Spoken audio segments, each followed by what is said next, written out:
आगरा में लोकसभा चुनाव के मध्य नगर चुनाव समर में स्टार प्रचारक की भीड़ लगना शुरू हो चुकी है। भारतीय जनता पार्टी के मुखिया जो योगी आदित्यनाथ है वह फतेहपुर सीकरी पहुंचे, जहां पर लोकसभा के प्रत्याशी राजकुमार चहर के लिए उन्होंने जनसभा को संबोधित करते हुए वोट की अपील करी है। जिसके बाद मुख्यमंत्री भाजपा प्रत्याशियों के लिए जनसभा को लुभावने योजना के जो वादे थे उनसे अवगत करा रहे थे। इस दौरान कांग्रेस हमलावर हो गई है और कांग्रेस ने जो उनके बयान थे उसको लेकर निशाना साधा है। वरिष्ठ कांग्रेस नेता राम टंडन ने लगातार जो योजनाओं को लेकर भाजपा बखान कर रही है उस पर करारा हमला बोला है।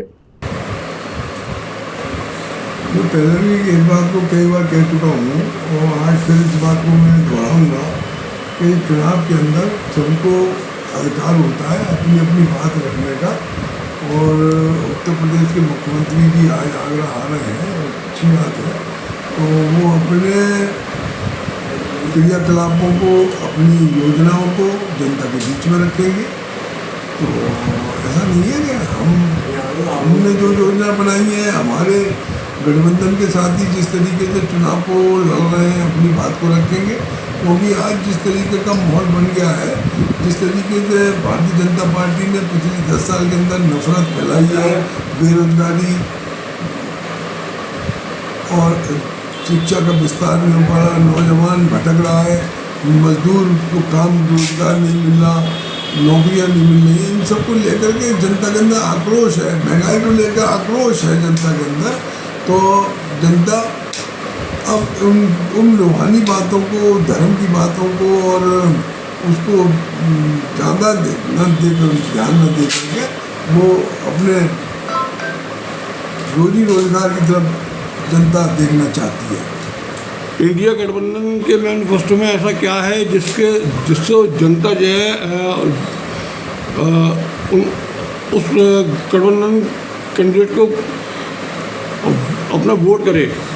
मैं समझता हूँ कि जो गठबंधन का इंडिया का जो मैनिफेस्टो है, चुनावी घोषणा पत्र है, उसके अंदर वो सब बातें हैं जो जनता को आज चाहिए। रोज बेरोजगारी को दूर करने की योजना है, नौकरियां मिले लोगों किसान को उसका हक मिले। और जिस तरीके से जो माहौल बन गया था और लोग जिस तरीके से पीड़ित हैं उसको लेकर के हमारी योजना है और विस्तार करेंगे उनका। राहुल जी के बयान को कितना लेती है आगरा की जनता? दोनों सीटों पर क्या राहुल जी का बयान कितना सार्थक हुआ?